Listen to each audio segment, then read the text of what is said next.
On the day my wife passed away, I said nothing about the $27 million inheritance or about the secret that would change everything. A hidden truth that shaped every step I took in the days that followed, guiding choices no one could have foreseen, and leading to revelations that reached far beyond wealth and family, into places where destiny itself seemed to be waiting. Don't forget to subscribe and comment where you are watching from. My voice, weathered by years, yet sharpened by memory, carries me back to that morning when grief filled the house and silence pressed against the walls, while inside me I bore a heaviness unseen by any other. My wife, my partner of so many decades, had just breathed her last breath, and while family, friends, and neighbors came and went, offering condolences that sounded hollow in my ears, I kept inside me the knowledge that a fortune larger than any of them could imagine was now in my hands. I sat quietly in the corner of our living room as people brought food, whispered prayers, and recited the well-worn phrases of comfort, while my eyes kept wandering to the chair where she used to sit and the table where we would share tea every evening, remembering how she would lean her head slightly when she listened to me, her gaze telling me she was present in every word. Now that gaze was gone, but her voice still lingered in my mind, reminding me of promises, of her wishes, of her quiet strength that had guided me even when I faltered. The inheritance, that staggering sum, was not a prize we stumbled upon, but the result of years of sacrifice, years of patience, and choices that demanded more courage than many in my family had ever shown. Yet on that day I could not reveal to them what was left behind. My silence was not born out of greed, nor fear, but from an understanding that the moment I opened my mouth, the true faces of those around me would be revealed, and I was not yet ready for that unveiling. As I sat there, watching cousins glance around the house as if already measuring its worth, as uncles and nieces murmured to each other in corners, I knew that their thoughts were not solely on my wife's memory, but on what her passing might mean for them. Still, I kept my lips sealed, letting them believe whatever they wished, because I knew the truth would one day strike them with the force of a hammer. That day, however, was not the time. Instead, I focused on remembering her hands, how they worked tirelessly beside mine when we were young, planting gardens and balancing ledgers, making every penny stretch farther than it should. I remembered how she encouraged me when the factory closed and I thought all was lost, how she whispered strength into me when I was too tired to move, and how she carried her burdens without complaint, even when her body began to betray her. All of it led to this legacy that was now mine to guard. In the silence of that day, my heart battled two wars at once, one of grief for the woman I lost and one of resolve for the secret I carried. I watched my children walk about the room, trying to be respectful, but I saw their partners whispering in tones they thought were too low for me to hear, already speculating what might come their way, and still I said nothing. I let them carry their own illusions, because the truth was heavier than any of them could bear. I had made a choice that morning, as I looked at her still form one last time, that I would honor her not only with tears, but with silence, and that silence would become the strongest weapon I had. So, while the world expected me to break, to crumble, to lean on others, I straightened my back and carried the weight of her memory and the inheritance she left behind,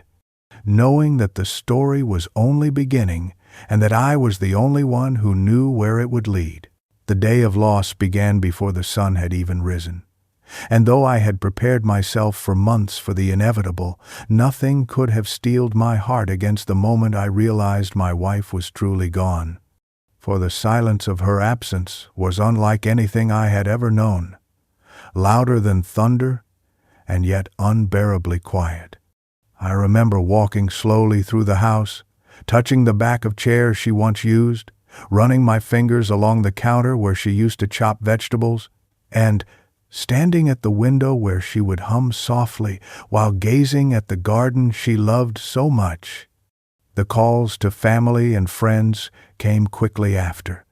voices filled with condolences that did not reach into the hollow cavity that grief had carved inside me.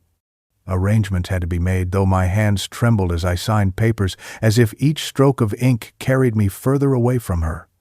The funeral director spoke gently, rehearsed words, no doubt spoken countless times before, about flowers, about caskets, about songs that might soothe the living. Yet my mind wandered back to the mornings when she would braid her hair in front of the mirror and smile at me as if we had all the time in the world. When the day of the funeral came, the church filled with people. Some I knew well and others I had not seen in decades, and their faces carried different shades of grief. But beneath many of those expressions, I caught glimmers of curiosity, of calculation, of something beyond mourning. The hymns rose and fell around me like waves, but I felt anchored only by the memories that flashed in my mind: her laughter at our kitchen table, the warmth of her hand when she leaned on me for balance, the way her eyes lit up even in pain when she saw me enter a room. As the service ended and people began to cluster in small groups, I noticed how often words like estate, assets, and property slipped through their hushed conversations, and though they tried to hide it behind lowered voices and somber expressions, I heard enough to know where their minds had wandered. I stayed silent, letting them speak in circles, never once hinting that I carried the knowledge of the inheritance, never once betraying the promise I made to her to guard what was left behind. My children moved stiffly through the crowd, their grief real, but mingled with something I could not yet name, and their partners whispered to them at intervals, their eyes flicking toward me with a mixture of pity and expectation. At the house later that evening, people brought food and flowers, setting them down with sympathetic nods before drifting into corners where conversation sparked again about what the future might hold. I sat quietly in my chair, watching the fire burn low in the hearth, my ears filled not with their words, but with the echoes of her voice, telling me once more to hold strong, to keep faith, to remember that some truths must wait until their time. The weight of silence was heavy, heavier than the coffin that had carried her away, and yet I bore it, because breaking it then would have dishonored everything we had endured together. That day stretched endlessly, hours moving as slowly as years, until night finally came and the house emptied, leaving me alone with the shadows and the faint scent of lilies lingering in the air. I walked into our bedroom, sat on her side of the bed, and pressed my hand against the pillow she had last rested her head on, and in that moment I felt both the full depth of my loss and the sharp edge of the secret I carried. The world believed me broken, too lost in grief to see beyond the next day, but inside me was a steel resolve that no one else could glimpse. And though the silence gnawed at me, I knew it was the only way forward. At the funeral I felt the weight of grief pressing down on my chest, yet even heavier was the realization that the whispers moving among the pews had little to do with the life my wife had lived and everything to do with what she might have left behind, for though their mouths murmured prayers and condolences, their eyes carried a hunger that betrayed them. I sat in the front row, hands folded tightly, listening to the priest speak of eternal rest and heavenly peace. But over the sacred words I caught the rustling voices of relatives leaning toward one another, their tones hushed, but their meaning clear as glass, speaking of land, of jewelry, of the possibility of accounts tucked away. I could see them trying to cloak their curiosity with solemn expressions, yet the way their gazes drifted to me, and then to each other, told me that they saw me not as a grieving husband,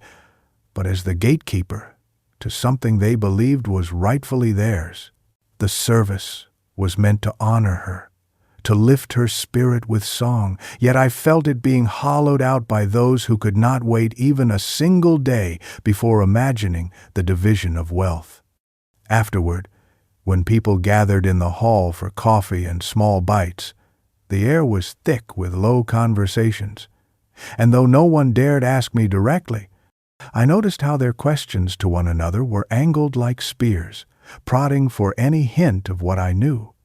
Cousins spoke of how she must have had a sizable insurance policy.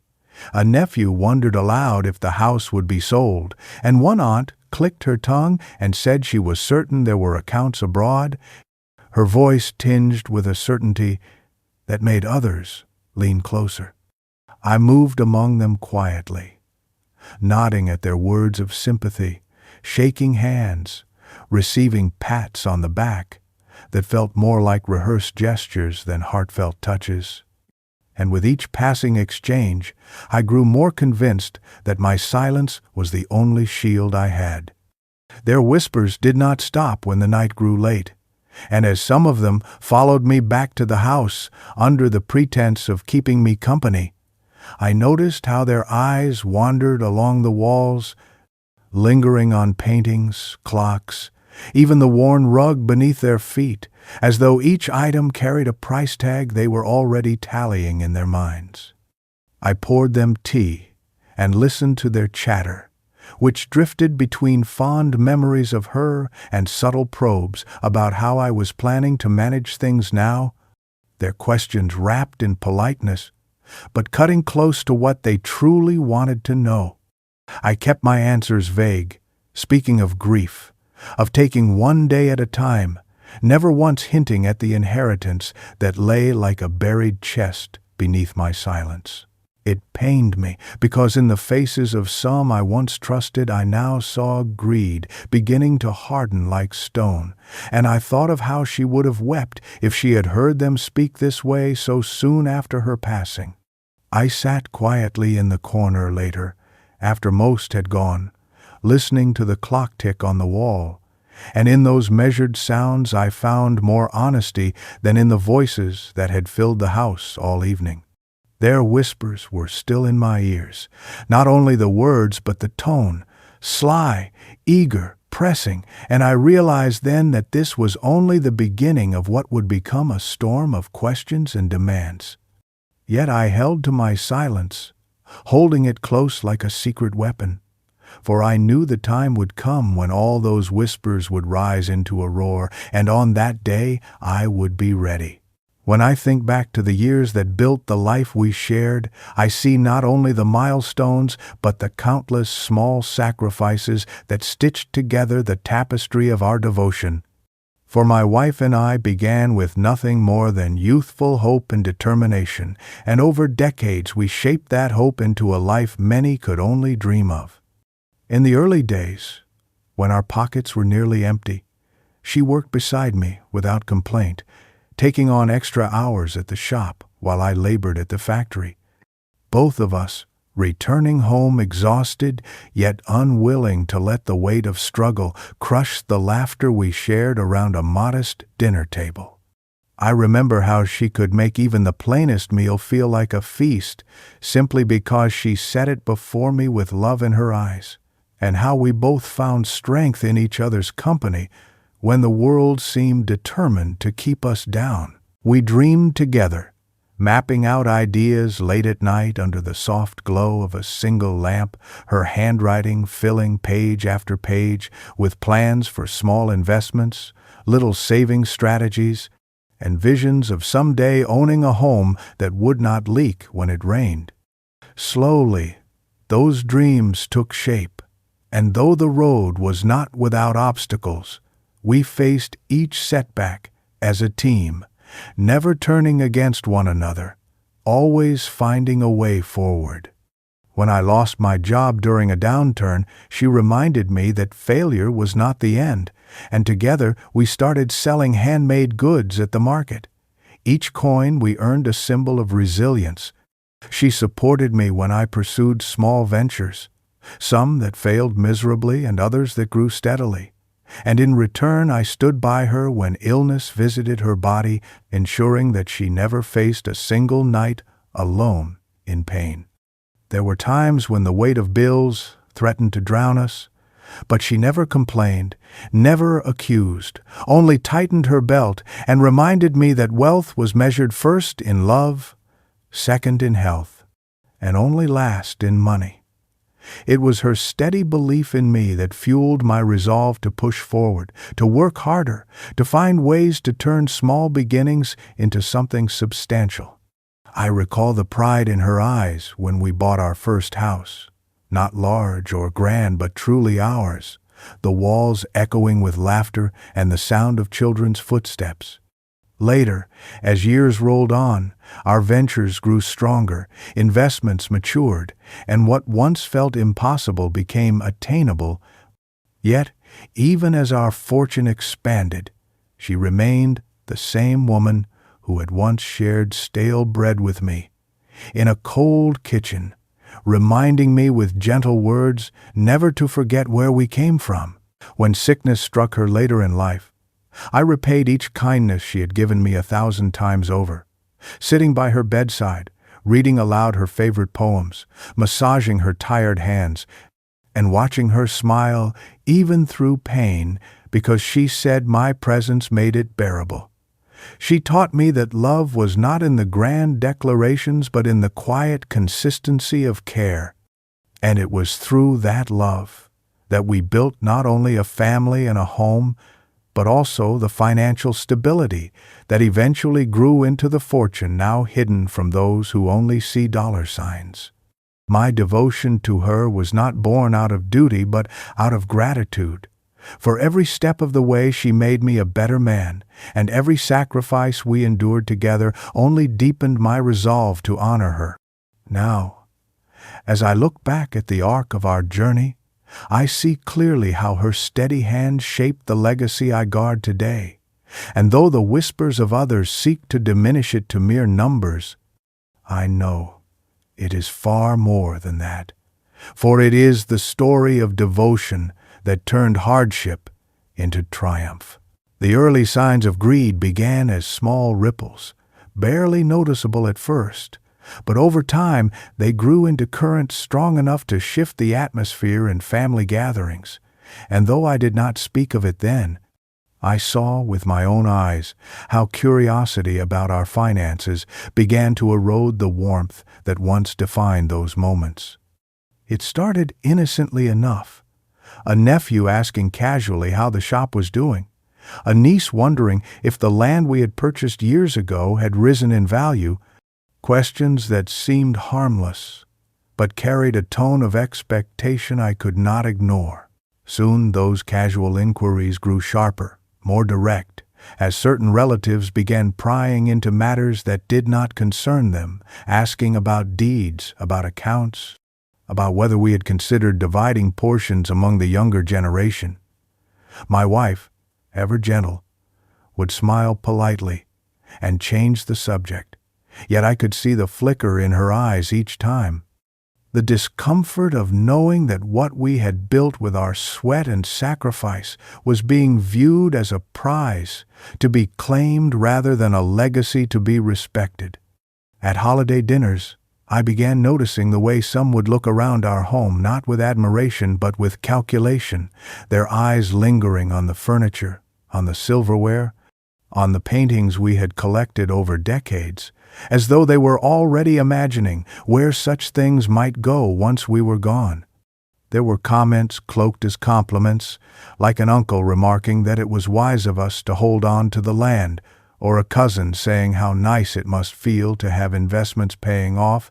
their voices heavy with envy they thought I could not detect. At first, I brushed these things aside, reminding myself that family bonds were stronger than money, that surely love outweighed greed.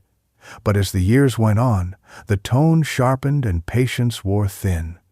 Some began to openly question our decisions, suggesting that perhaps we were being unfair by not sharing more with them, implying that since they were family, they had some inherent right to the fruits of our labor. My wife would squeeze my hand under the table during such moments, signaling for me to keep calm. But I could feel her heartache afterward as she washed dishes in silence, the joy of gathering dulled by the undercurrent of entitlement. There was one evening I will never forget, when a relative, after a few drinks, leaned too close and asked directly what we planned to do with everything when the time came, his eyes gleaming with an eagerness that sickened me. And though I kept my voice steady as I told him it was not his concern, inside me something hardened. That was the night I realized the love we thought was unconditional had begun to crack under the weight of money, and once those cracks appeared, they only grew deeper. Even in moments when we tried to steer conversations toward memories, toward laughter, someone would always find a way to bring it back to assets, as if our worth as people was measured solely by the size of our accounts. I remember watching my wife retreat into quiet reflection after such evenings, her face lined not only by age but by the sorrow of seeing family turn into opportunists, and I made a silent vow then to protect what we had built, not because of its dollar value, but because it was the story of our lives written in every brick, every field, every account. Those early signs of greed taught me that silence was sometimes the only shield left, for speaking too soon would have invited storms I was not ready to face.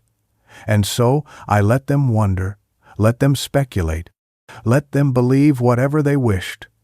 while I held tightly to the truth only I and my wife shared. When the time finally came to hear the will revealed, I walked into the lawyer's office, with a heaviness in my chest that was not only from grief, but also from the knowledge that what would be spoken in that room would set the course for every relationship I still had with my family. And though my face betrayed nothing, inside I carried the burden of truths no one else could guess. The lawyer, a man who had known us for decades, greeted me with a solemn expression, his voice steady and respectful as he unfolded the documents, the rustle of papers filling the silence between us. He spoke of my wife's wishes with clarity, explaining the details in language that was precise yet softened for my ears, and I listened with a calm exterior, while my heart echoed with the memory of her voice whispering to me in the quiet of our bedroom, telling me long before this day came what she wanted me to protect. The inheritance amounted to $27 million, a sum that could change the lives of anyone who heard it. Yet in that room only I truly understood the depth of its meaning, for it was not just wealth, but the embodiment of our years of sacrifice, of gardens planted, of late nights at the market, of careful choices made when others thought we were foolish. The lawyer's eyes flickered toward me more than once, as if to remind me that I alone held the key to what others could never see, for hidden within the folds of her instructions was a detail left unspoken to everyone else,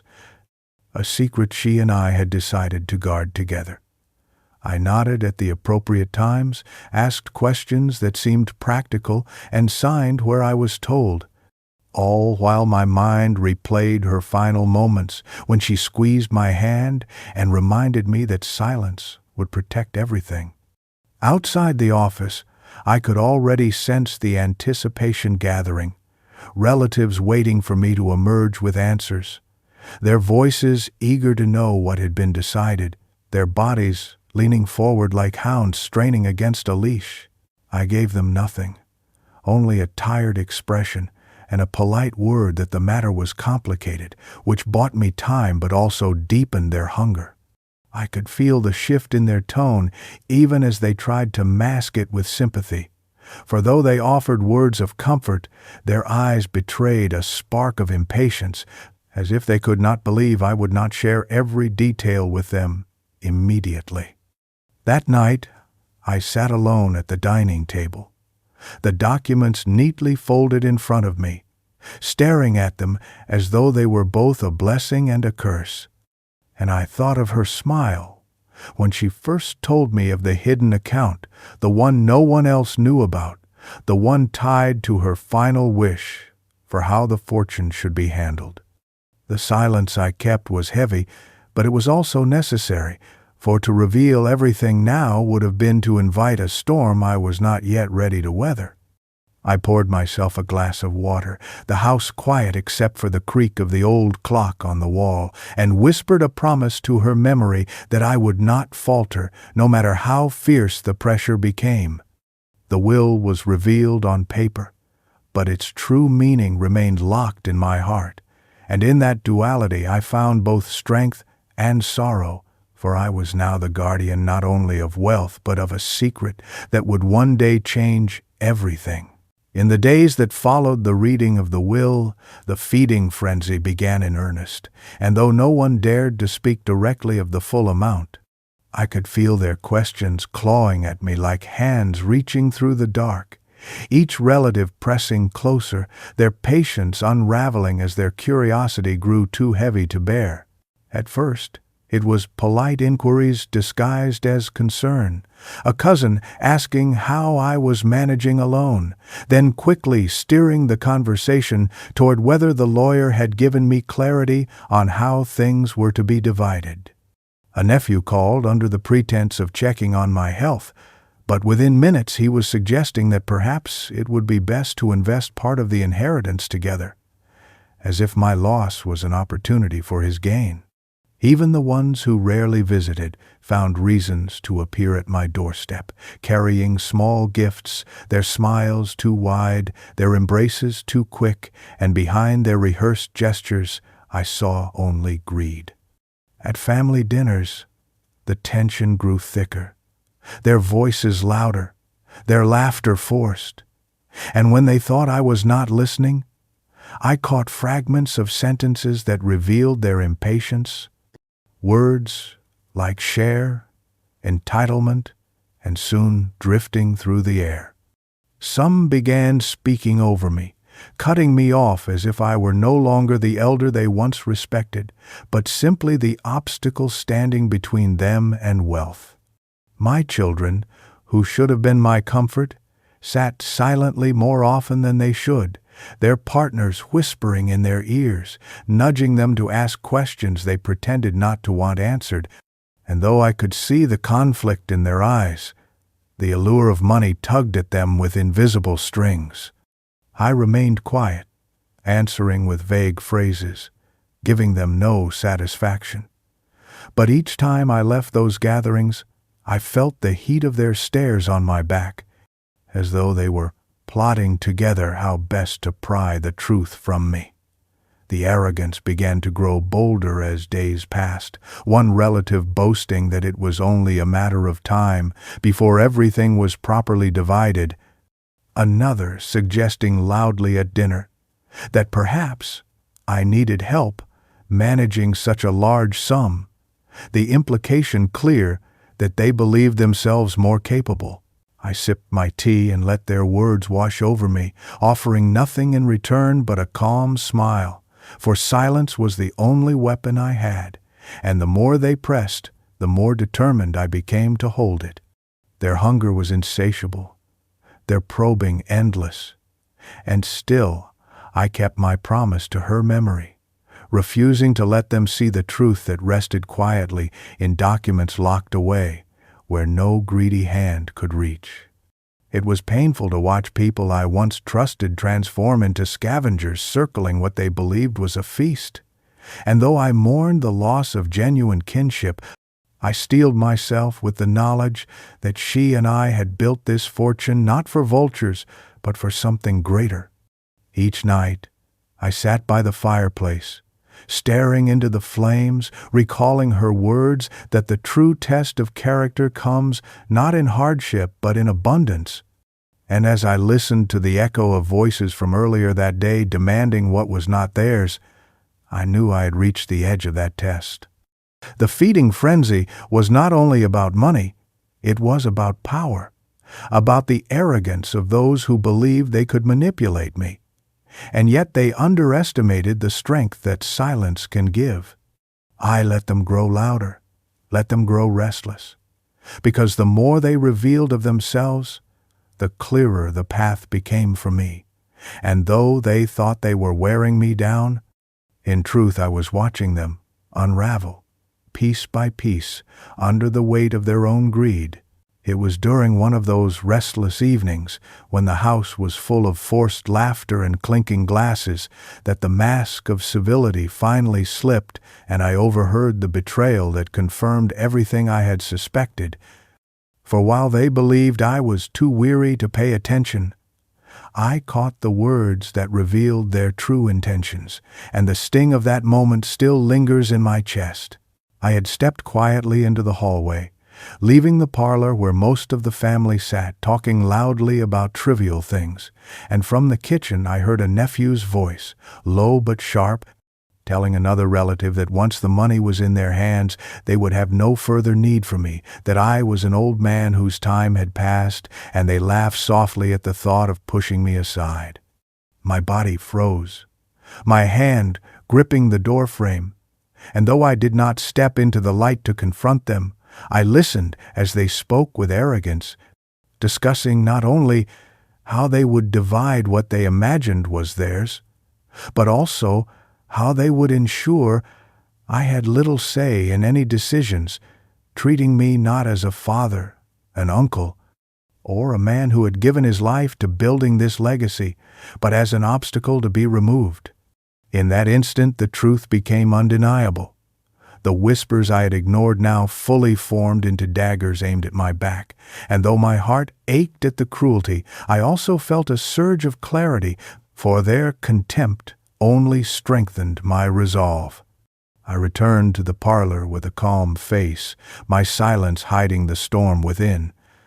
and I looked at each of them with new eyes, seeing not family but opportunists already imagining a life without me. They smiled and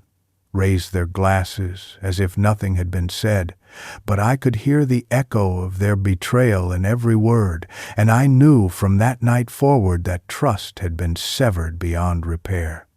My wife would have wept had she heard it, for she always believed that love could soften hearts, yet I realized that greed had already devoured theirs, leaving nothing but hunger for what they believed they were owed. I sat through the remainder of that evening, nodding politely, responding with gentle phrases, while inside me I carved out a space for the determination that I would not allow them to succeed. Later, when the house had emptied and I was left in the stillness of the night, I walked to her photograph on the mantel, the one where her eyes glimmered with kindness, and I whispered to her that I had heard them, that I understood now what we had feared, and that I would protect her wishes no matter the cost. Their betrayal, instead of breaking me, became the fire that hardened my will,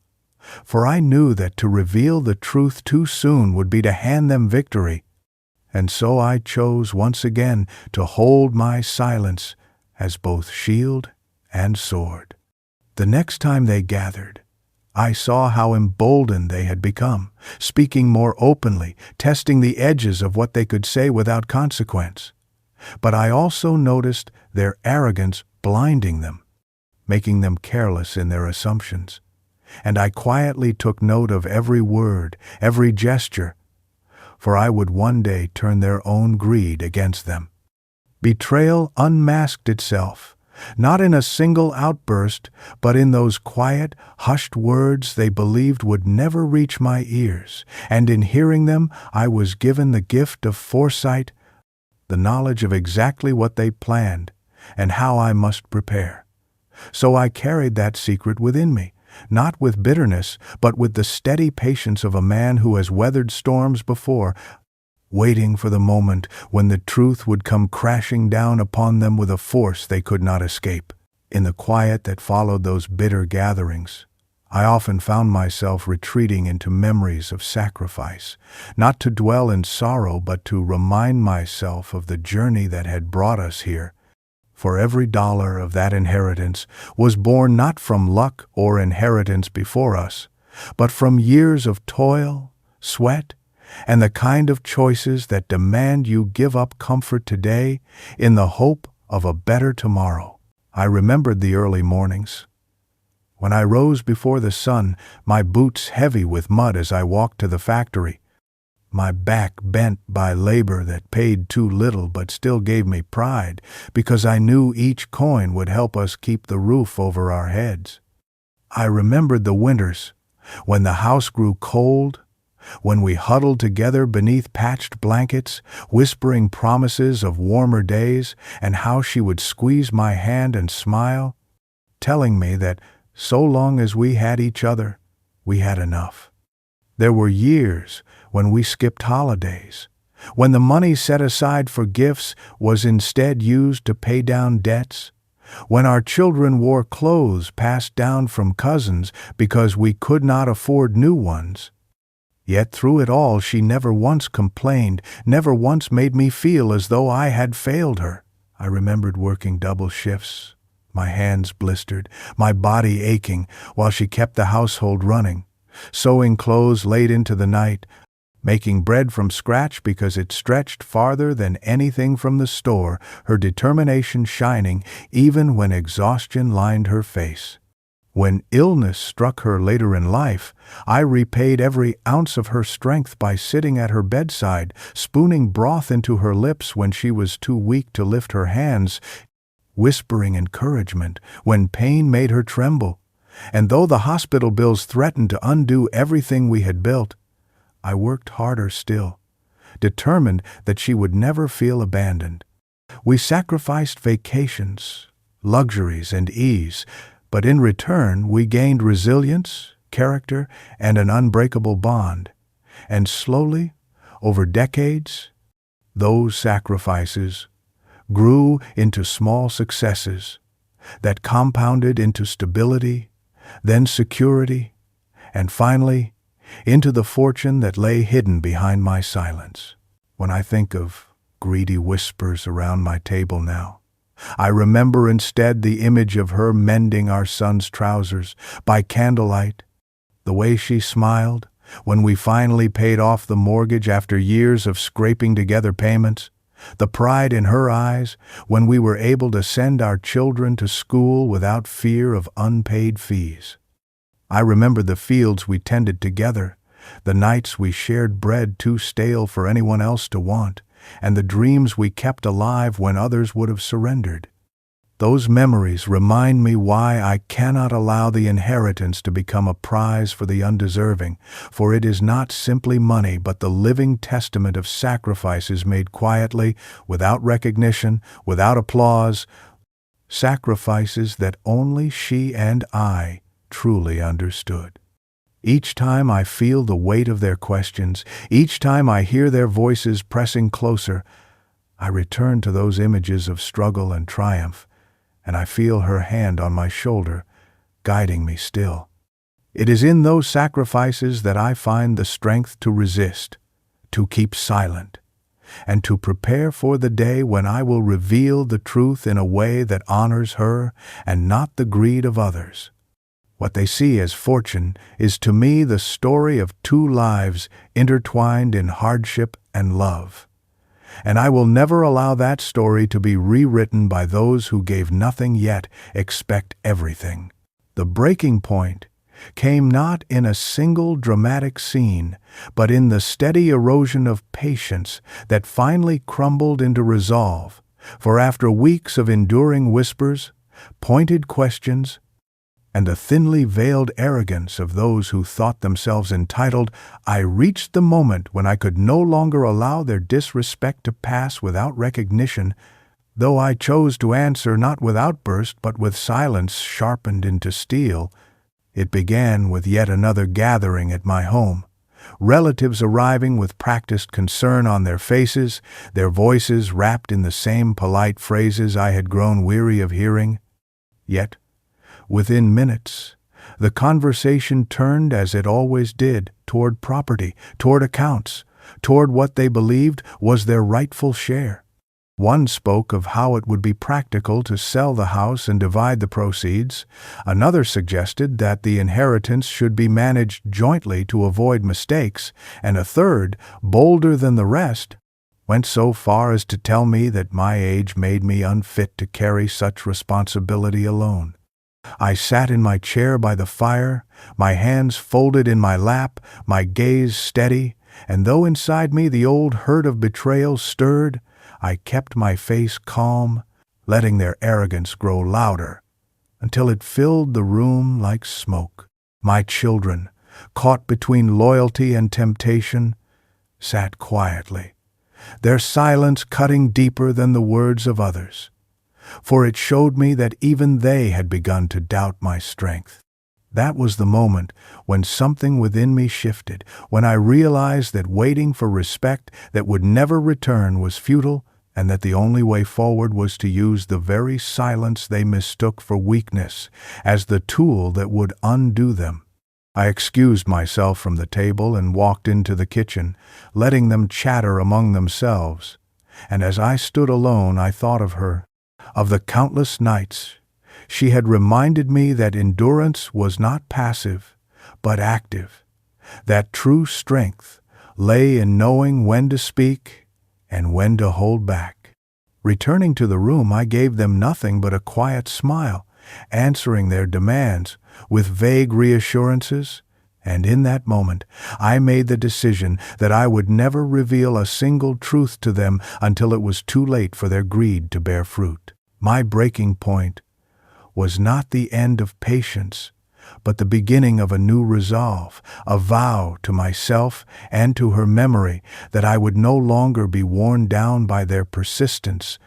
but would instead turn their persistence into the very rope by which they would entangle themselves. That night, after the house emptied, I sat by the dying fire and felt a peace settle over me, not because the storm had passed, but because I had finally chosen my path through it. I knew the days ahead would bring more pressure, louder voices, bolder demands, yet I also knew that each one would only strengthen my resolve, for the more they revealed of their greed, the easier it would be to show them in time how little power they truly had.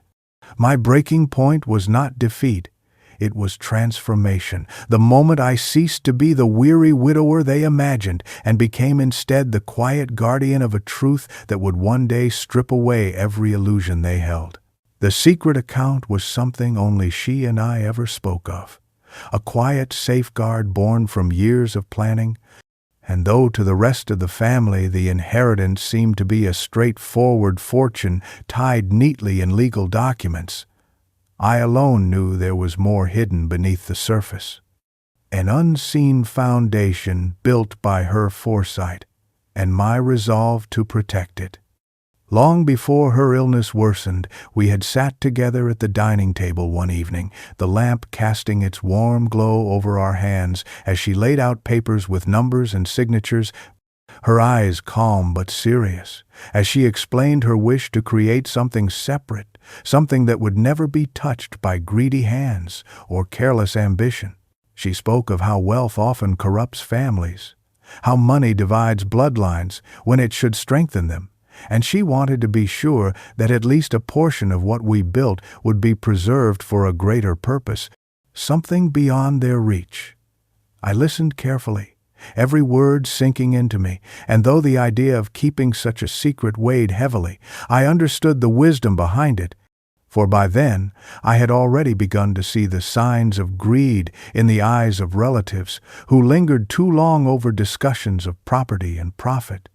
Together, we created the account, modest at first, then slowly growing through careful investments and transfers, always separate from the main estate, always protected by layers of discretion that ensured no one but us could trace it. It was not only money she placed there, but also the essence of her dreams, her belief in education, in charity, in securing a legacy that extended beyond the confines of family entitlement. As her health declined, she would sometimes ask me in quiet moments if I remembered the details, if I had the strength to guard it when she no longer could,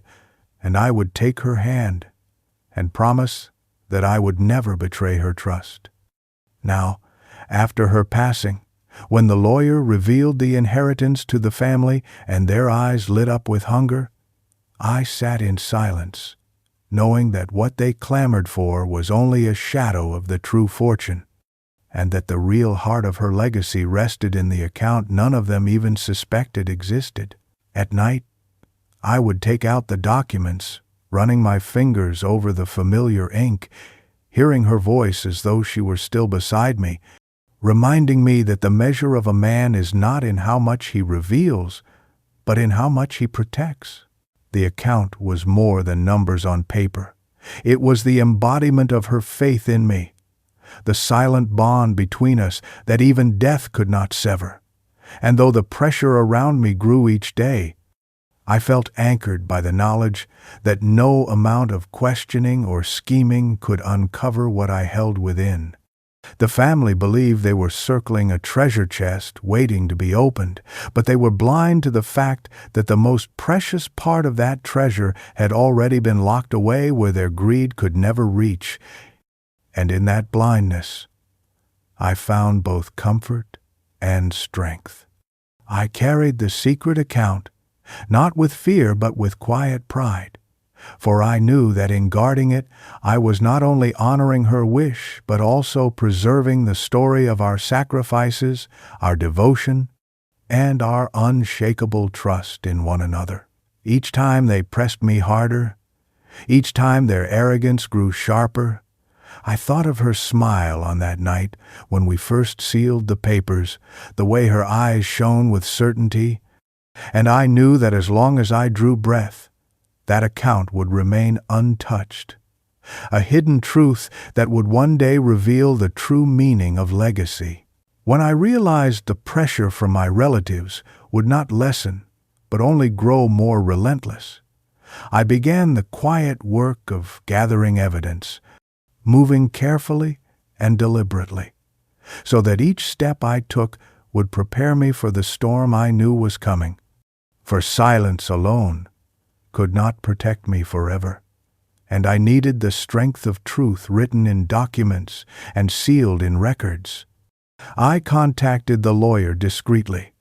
requesting copies of every paper related to the estate, each clause, each condition, each note my wife had left regarding her wishes,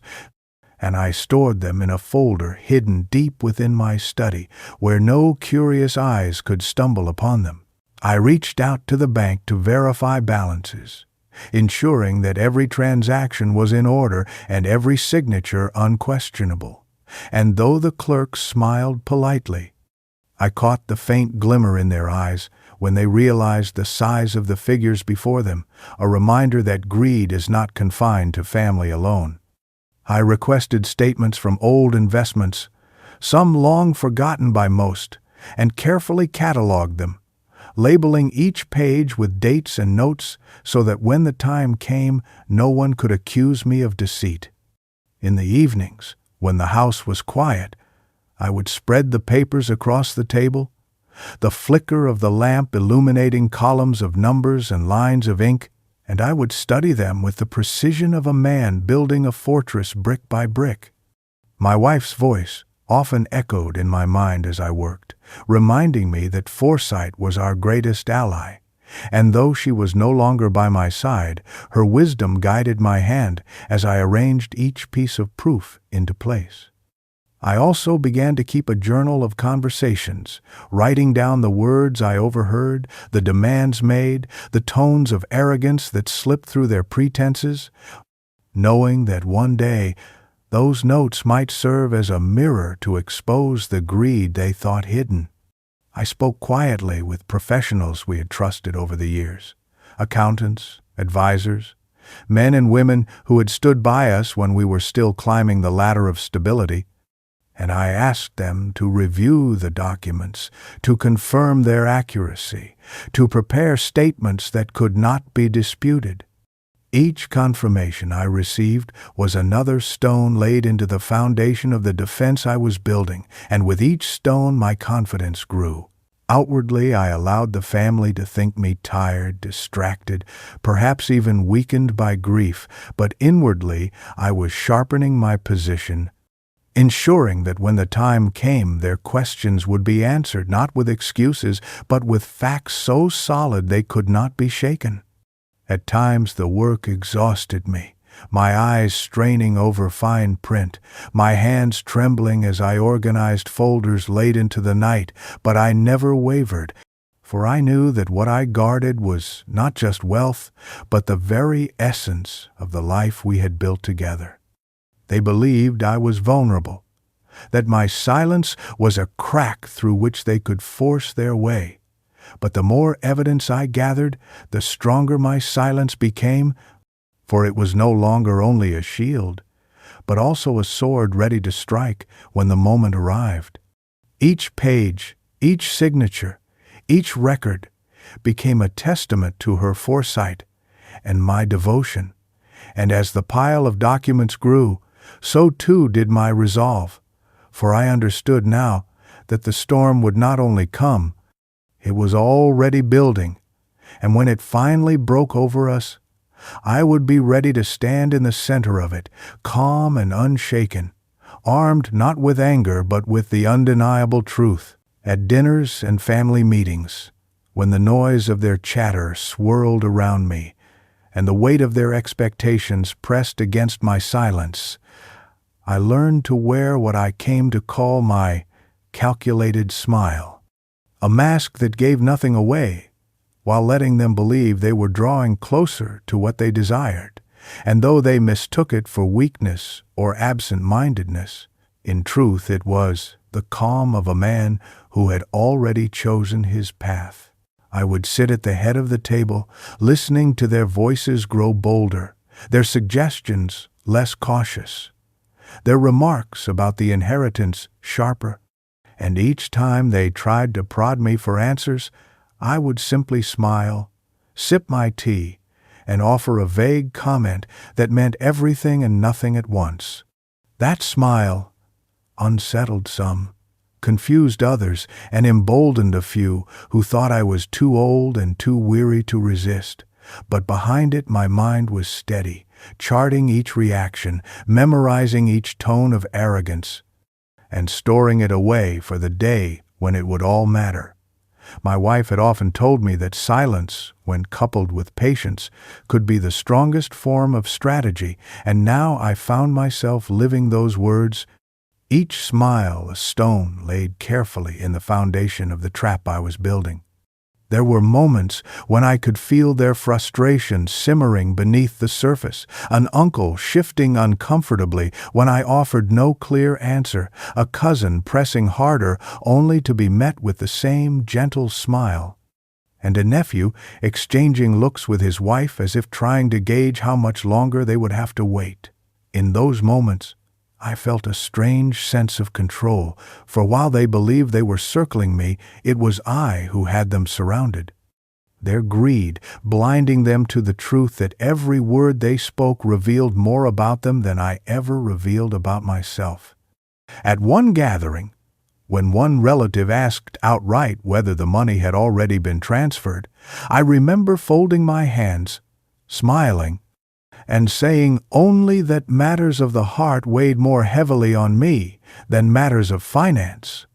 a statement that silenced the room for a moment before the conversation shifted uncomfortably to safer ground. Inside I held back laughter, not out of cruelty but out of the quiet satisfaction of knowing that their impatience was their undoing. That smile became my armor, the shield that deflected their arrows of suspicion, and with each passing week they seemed less able to discern whether I was slipping into frailty or quietly outmaneuvering them. I let them believe what they wished, allowed them to mistake my calm for surrender, and in doing so I led them deeper into the web I had woven. At night, when I sat alone in the quiet of the house, I thought of her, of how proud she would have been to see me standing firm, and I whispered to her that our legacy was safe, that the silence they resented so much was the very thing preserving everything we had worked for. My calculated smile was not born of arrogance but of devotion, for every time I used it I was shielding her memory, protecting her wishes, and securing the future she had entrusted to me. The family could not see it then, blinded as they were by their own desires. But that smile was the first sign that the balance of power had shifted, that I was no longer merely enduring their greed but shaping it into the very weapon that would one day turn against them. The trap was not something I built in haste, but a careful construction of small, deliberate steps, each one laid quietly beneath the noise of their impatience, so that by the time they realized what had been done, the doors would already be closed around them, leaving no space for escape. I began by meeting discreetly with the lawyer again, updating documents to ensure that every clause reflected her true wishes, tightening protections so that no amount of pleading or manipulation could alter the course she and I had agreed upon. Then I moved funds in a way that looked ordinary to anyone not paying close attention. Small transfers that gradually placed the bulk of the inheritance into accounts bound by legal safeguards, accounts that required no one's signature but mine, secured by her foresight and my diligence. I visited the bank under the guise of routine errands, my calm demeanor masking the significance of the signatures I was placing on papers, each one another lock on a vault no greedy hand could ever pry open.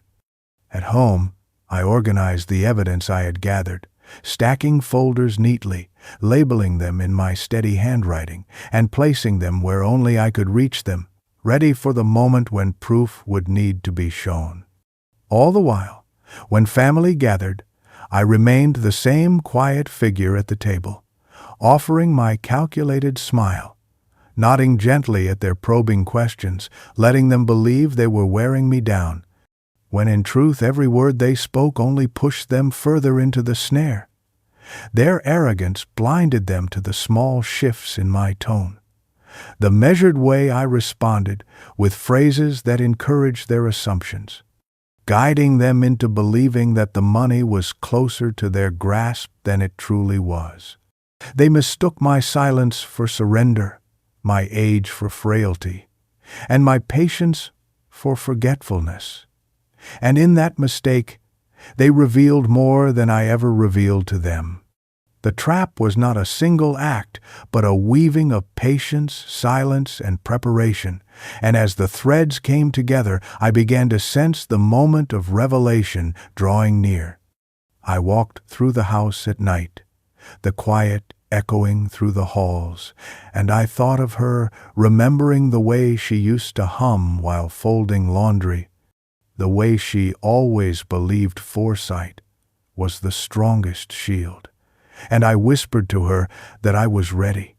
that I had done as she asked,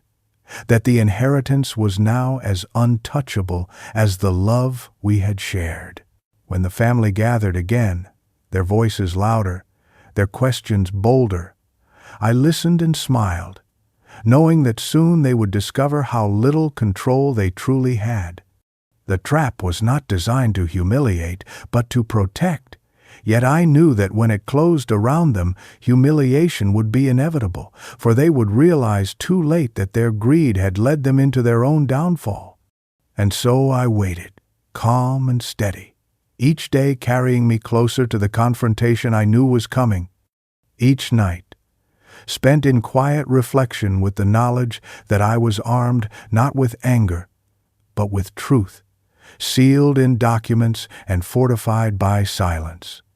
The trap was set, invisible to those blinded by hunger, and I knew when it finally snapped shut, the echo would be loud enough to shake the very foundation of their arrogance. The confrontation came on an evening that felt heavy even before anyone arrived, the air thick with anticipation, as if the walls themselves sensed that everything was about to change. For the relatives who had circled me for weeks finally gathered in one place with their smug expressions and eager questions, believing the time had come when I would yield to their persistence and hand them the keys to a fortune they thought already theirs. They filled the dining room, voices rising above one another, each trying to prove why their claim should be considered first. And I sat at the head of the table with my hands folded, my face calm, my calculated smile steady as I listened to them speak. Some argued that as children they deserved larger portions. Others insisted that as family they had a right to guidance over the estate, and one even declared boldly that I could not possibly manage such wealth alone, his words dripping with arrogance, as though my years of sacrifice and careful planning counted for nothing. I let them vent their demands, let them air their grievances until the noise swelled into chaos, and then I lifted my hand, the room falling into uneasy silence as their eyes turned toward me. In that moment I rose slowly, my body steady despite the weight of age, and I looked at each of them in turn, letting the silence stretch long enough to make their impatience tremble. When I spoke, my voice was calm, deliberate, carrying the authority of a man who has endured storms greater than their greed. And I told them that the matters they so eagerly discussed had already been decided, that her wishes had been written in detail, and that every step I had taken since her passing had been in accordance with those wishes. I saw the flicker of unease in their eyes, the quick glance of suspicion passed between them, and I knew they were beginning to realize that the story they had built in their minds was not the one they were about to hear. I placed the folders I had gathered on the table, thick with documents, each page stamped and signed, and though I did not yet reveal every detail, I allowed them to see enough to understand that I was not the weak old man they imagined, but the guardian of something far beyond their reach. They shifted in their seats, their arrogance faltering, their voices suddenly subdued, and I continued to speak, reminding them of the years of sacrifice that built this fortune, the nights of hardship endured, the devotion my wife had poured into preserving it, and the promise I made to her to protect it against the very greed that now sat before me. Their faces flushed with frustration, their mouths opened to protest. But I raised my hand again, and the room grew quiet, for in that instant they recognized that the power they thought they held had slipped from their grasp. The confrontation was not a shouting match, nor a violent clash, but the steady unveiling of truth layered with silence. And as they sat in that room surrounded by the weight of evidence they could not deny, I saw their arrogance begin to crumble. I did not need to scold or rage, for the documents spoke louder than any words I could muster, and the calm in my voice was enough to remind them that I had been underestimated. That night I returned to my chair by the fire after they had all left, the room still echoing with their stunned silence, and I felt the first taste of victory, not in their humiliation, but in the certainty that I had honored her wishes and stood firm when it mattered most. The shock and denial that followed my revelation was almost predictable, yet seeing it unfold before me carried a weight that words can scarcely capture. For the faces that had once looked at me with smug certainty now shifted between disbelief and desperation, their eyes wide as though they had been struck by a truth too heavy to carry. One cousin slammed his fist lightly against the table, insisting that what I had presented could not be final, that surely there was some mistake, his voice cracking with a mixture of anger and fear, while another relative leaned forward with trembling hands, trying to read the documents as if searching for some loophole that would undo what had already been sealed. My children sat in stunned silence, their partners whispering furiously in their ears, urging them to object, to demand more. But the weight of the lawyer's signatures and the clarity of the instructions left them with nothing but hollow arguments. Some attempted to disguise their denial with laughter, making strained jokes about lawyers always finding ways to complicate matters, yet their eyes betrayed panic, darting around the room as if escape could be found in the corners of the walls. Others tried to appeal to me directly, their voices softening, calling me by affectionate names they had not used in years, begging me to reconsider, to think of family unity, to share for the sake of peace. But I sat quietly, my expression calm, offering nothing more than the same calculated smile that had carried me through weeks of their probing. The shock lingered in the air like a storm that would not pass, thick and suffocating, as though the very oxygen in the room had been stolen from them, and still they clung to denial, convincing themselves that I had misinterpreted the papers, that perhaps there were hidden accounts they might still uncover,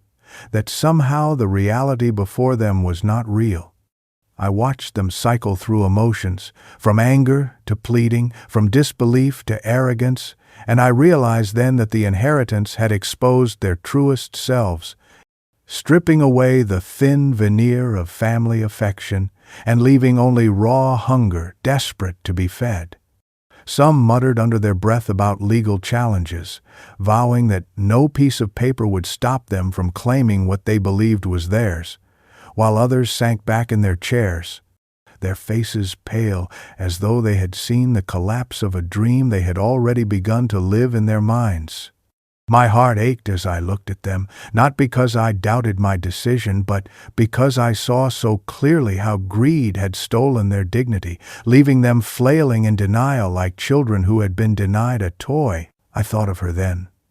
of how she had warned me this day would come, how she had told me to stay firm, and I felt her presence steadying me as I remained unmoved by their pleas. The shock that rattled them was the same silence that gave me strength. And though their voices rose and fell in waves of protest, I did not falter, for I knew the truth was unshakable. That evening ended with mutters and slammed doors, with promises of returning to challenge what had been revealed. Yet I sat alone afterward in the dim glow of the fire and felt no fear. For denial may rage loudly, but truth requires no defense beyond itself. They would stew in their disbelief, cling to false hope, and lash out in anger. But nothing they could say or do would change the fact that the inheritance was sealed, the legacy protected,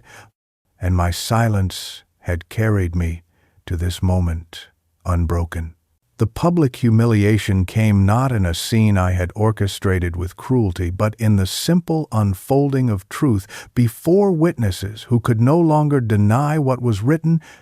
For when the lawyer gathered everyone again to finalize the estate and read aloud the details that had been sealed, the weight of my wife's wishes struck them harder than any words I could have spoken alone. We met in the lawyer's office, the polished wood of the table gleaming under the lights, folders neatly stacked before him, and as he began to read, his voice carried the authority of law and the quiet firmness of a man who had known us long enough to understand the meaning behind each clause. My relatives sat with expectant faces, still clinging to scraps of hope that the earlier revelation had been incomplete, their bodies leaning forward, their hands fidgeting with pens and notepads, as though preparing to claim what they still believed was theirs. Yet as each page turned and the lawyer outlined the conditions of the inheritance, the silence in the room deepened, broken only by gasps and mutters, when it became undeniable that their names were absent from the distributions they had imagined. He read of protections set in place, of accounts safeguarded, of trusts bound tightly to purposes they had never considered, and I watched as expressions shifted from arrogance to confusion, then from confusion to embarrassment, for with every clause revealed their greedy assumptions crumbled in front of strangers who now witnessed their folly. Some tried to interrupt, their voices rising in protest, but the lawyer continued unshaken, reminding them that the words he spoke were my wife's final wishes, legally binding and immune to the tantrums of those who thought themselves clever. A cousin who had once boasted loudly that he would use the inheritance to buy land now sat red-faced, unable to meet anyone's eyes, while another relative who had whispered plans of cutting me out of decisions entirely slumped in her chair, her arrogance dissolving into the humiliation of being exposed.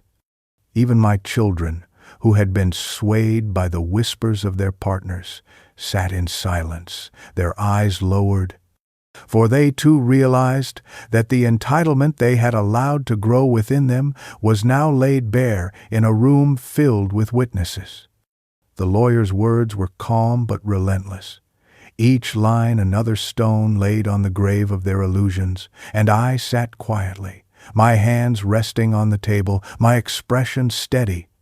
letting the documents do the work that anger or argument never could. By the time he reached the final page, the room was thick with shame, their faces pale or flushed, their voices silenced by the knowledge that the inheritance was beyond their reach, and the humiliation of having their greed exposed so publicly weighed heavier than any punishment I could have devised. They avoided my gaze as they filed out afterward, their footsteps hurried, their words clipped, each one desperate to escape the sting of being revealed not as rightful heirs, but as opportunists stripped of their pride. I remained seated until the room was empty, listening to the echo of the lawyer's voice still ringing in my ears, and I thought of her, of how she had trusted me to hold strong until this moment, and I whispered my gratitude to her memory for giving me the strength to endure. The humiliation was not mine, but theirs. And though it brought me no joy to see them stumble, it brought me peace to know that justice had been served in the most undeniable way, not through confrontation alone, but through the quiet authority of truth spoken aloud for all to hear. The fallout after that day was like watching a great tree split apart by a storm. For the family that once gathered under one roof with laughter now scattered in anger, bitterness, and silence, each branch breaking away under the weight of their own disappointment. In the days that followed the lawyer's reading, I received no warm visits or gentle calls, only curt messages and angry whispers that reached me through others, some declaring they would never forgive me, others vowing to find ways around the will, even though they knew in their hearts it was impossible. Cousins who once smiled at me across the table now crossed the street rather than meet my eyes, and nephews who had once embraced me began to spread stories that painted me as selfish, as cold, as if rewriting my character could change the ink of the documents that bound them. My children retreated into uneasy quiet, torn between their partners who still fumed at the loss of imagined wealth and their own guilt at having let greed cloud their judgment. And though they came to see me occasionally, the warmth of those visits had cooled, replaced by a stiffness that pained me more than their absence. Family gatherings ceased entirely, the once lively holidays reduced to empty rooms where only her memory remained to fill the silence, and the bonds that had taken generations to weave unraveled in weeks under the strain of disappointed entitlement. Some relatives quarreled among themselves, blaming each other for not pressing harder, accusing one another of failing to secure what they believed they deserved. And in that blame, they revealed the fragility of their ties, for their unity had never been in love but in shared hunger, and when that hunger went unsatisfied, they turned on one another like wolves denied their prey. I watched from a distance, listening to the echoes of their arguments carried back to me, and I felt a strange mixture of sorrow and vindication. Sorrow because it hurt to see family unravel, vindication because it proved what she had always known, that greed destroys more surely than poverty ever could. Neighbors noticed the shift, asking why certain relatives no longer visited, why the house that had once overflowed with family was now quiet. And though I offered no explanation, they seemed to understand from the look in my eyes that the silence was not mine alone, but the result of choices others had made. In the fallout, I also discovered a sense of peace, for though the air around me buzzed with bitterness, within the walls of my home there was calm, the knowledge that her wishes had been honored, that the legacy we built had been shielded from those who would have wasted it in pursuit of vanity. I sat often by the fire in the evenings, hearing the clock tick steadily, and I thought of the many sacrifices we had endured, the love that had carried us through, and I knew that the price of protecting her legacy was worth the cost of fractured relationships. They could blame me, scorn me, turn away from me, but I carried no shame, for my silence had done what anger never could. It had revealed the truth of their hearts and preserved the truth of our lives. The fallout was their burden, not mine, and as I walked through the quiet house, I felt her presence beside me, reminding me that sometimes peace is not found in keeping everyone close, but in letting go of those who were never truly with you. Vindication did not arrive with cheers or applause, but with the quiet certainty that I had done what was right, that I had protected not just money but memory, not just an inheritance, but the years of sacrifice and devotion that had built it. And in that certainty, I found a strength greater than any approval from those who had turned their backs on me. Each morning when I awoke and walked through the halls of the house, I felt her presence in every corner, reminding me that the fortune was never meant to be a prize for the greedy, but a symbol of the life we had built together. And in guarding it, I had honored her more fully than any words could have. I felt vindicated not because I had outwitted them, but because I had remained true to her wishes, and that truth carried me through even the loneliest of days. There were moments when bitterness tried to creep in, when I thought of the laughter we once shared at family gatherings now replaced by silence and distance. But each time I reminded myself that it was better to stand alone in integrity than to stand surrounded by those who saw only dollar signs where there had once been love. Vindication came, too, in the way the lawyer looked at me after all was settled, his nod carrying quiet respect, his words gentle as he told me that few had the patience to withstand what I had endured. And in his eyes I saw confirmation that my silence had been the strongest choice of all. I carried on with daily life, tending to the garden she had loved, mending small things around the house, finding comfort in the routine of work. And with each passing task, I felt her pride in me, as though she walked beside me still, whispering that I had done well. Even in the face of the community's whispers, when neighbors speculated about why certain relatives no longer visited, I held my head high, for my heart knew the truth, and the truth was a heavier shield than any rumor. I thought often of the secret account, of the way her eyes had sparkled when she spoke of its purpose, and in knowing it remained untouched and safe, I felt vindicated again, for I had kept her dream alive beyond the reach of those who would have squandered it. Vindication also revealed itself in small moments of peace, when I sat in the evening light and watched the sun sink below the horizon, knowing that the legacy was safe, that her sacrifices had not been in vain, that our love had endured beyond her life, and now lived in the strength of my resolve. I did not need their approval, nor did I crave their return, for the true reward was in the knowledge that I had defended her memory and the story we had written together through years of hardship and perseverance. When I looked back at the path that had brought me here,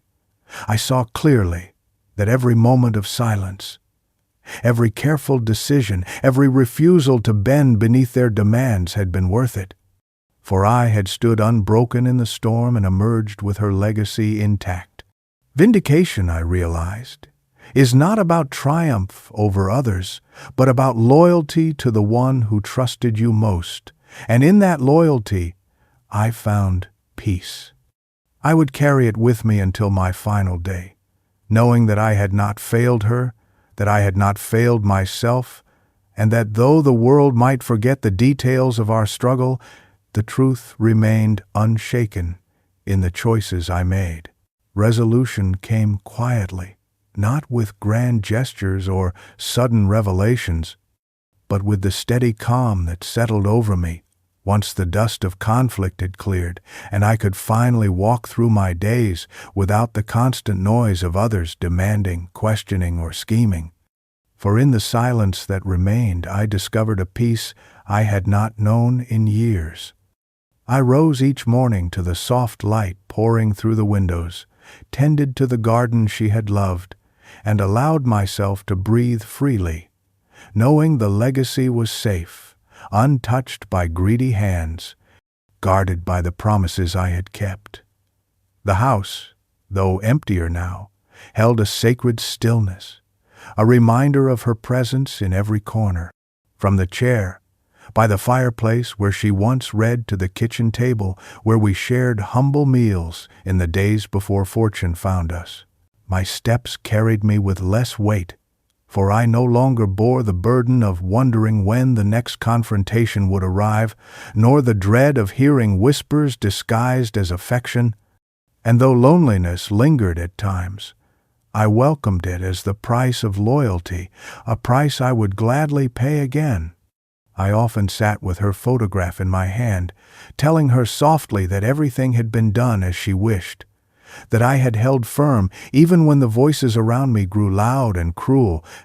and that I had honored the sacrifices we made together through the long years of struggle. My heart swelled not with pride but with gratitude, for I had been given the strength to see it through, to silence those who would have twisted her memory into a currency for their own gain, and to preserve the story of our lives in the way she had envisioned. The community eventually stopped whispering. The relatives who once swarmed around me faded into the distance, and I was left with the quiet satisfaction of knowing that time had proved me right, that integrity had outlasted greed.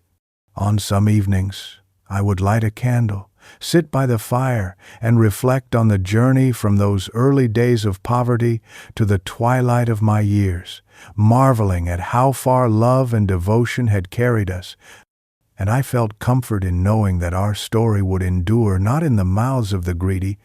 but in the choices we made together. Resolution did not mean forgetting, for the pain of her loss remained, but it meant carrying that pain with dignity, transforming it into the strength to protect what mattered most. As I close my eyes now, I know that one secret still remains, a truth I have not yet revealed, tied to her final wish and the account known only to us, and perhaps one day it will come to light, but for now I hold it close, a final bond between her and me. Thank you for listening to my journey. If you enjoyed this story, don't forget to like the video, subscribe to the channel, and share your thoughts in the comments. To hear the next story, just click the box on the left.